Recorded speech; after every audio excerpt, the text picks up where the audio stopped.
Hi Beb, this is Ivy and welcome to my channel. I'm gonna show you how to register in PCCI or Philippine Canine Club Incorporated online. Para po sa mga existing PCCI members, online forms na po ang gagamitin natin. If you are interested na malaman kung paano ito gawin, please keep watching until the end of this video.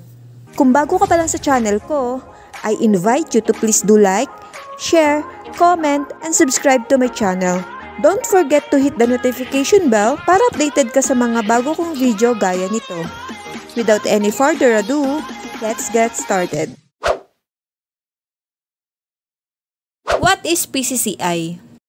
Ang PCCI or Philippine Canine Club Incorporated ang namamahala para sa legal documents ng mga aso natin, lalo na sa mga purebred na aso. Sila din yung may hawak ng certificate registration and pedigree certificate. Kung mahilig ka sa aso, lalo na sa mga purebred dog, mas magandang magpa-member ka na sa PCCI. Gaya ko, hindi ko akalain na magpapa-member ako. Nabili ko kasi si Zumi with paper, kaya nagpa-member na din ako. Paano nga ba maging PCCI member? May dalawang option para mag-process. Visit PCCI office or via online registration. Okay Beb, in my previous video about PCCI, ipinakita ko sa inyo kung paano magpa-member sa PCCI at kung paano mag-transfer of ownership. Para sa mga hindi pa ito napapanood, nasa description box po yung link or you can check my PCCI playlist. Now, go to PCCI website and proceed po tayo sa Forms tab. And select Online Application Form. As you can see here, makikita nyo agad yung announcement ng PCCI at ito po ay applicable sa mga existing PCCI members. Kung hindi ka pa member, i-click mo lang itong link para ma-direct ka sa PCCI membership form. Next, since wala pa akong online account sa PCCI, i-click lang po natin itong naka-hyperlink na here para makapag-request ng username at password. Then, ilagay ang details ng PCCI member. Just input the first name, last name, input the active email address dahil doon po kayo makaka-receive ng email notification from PCCI gaya ng login credentials. Then, input the membership number na makikita sa PCCI ID mo, gaya nito. Input the active mobile number and date of birth. Double check the details at kung okay naman ang lahat, click submit.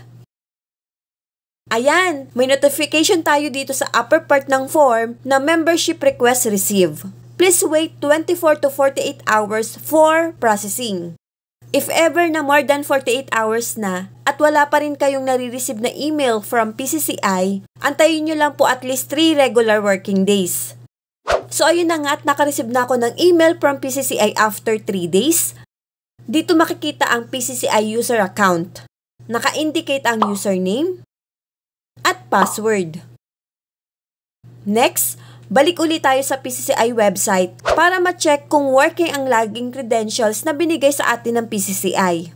Go to PCCI website and proceed po tayo dito sa Forms tab and select Online Application Form. Since may username at password na tayo, i-click lang po itong nasa top right side or pwede ka din pong mag-login dito sa naka-hyperlink na here and click this. Next, enter your username and password. Then, click Login. There you go! Successful login! In my next video, ipapakita ko naman sa inyo kung paano mag-apply ng kennel name at litter registration. Kung may other concerns kayo sa PCCI, ito po ang kanilang email address at contact number. So I think that's it for this video. Sana nakatulong sa inyo. Please do not forget to like, share, comment, and subscribe to my channel and hit the notification bell para updated kayo sa mga video ko gaya nito.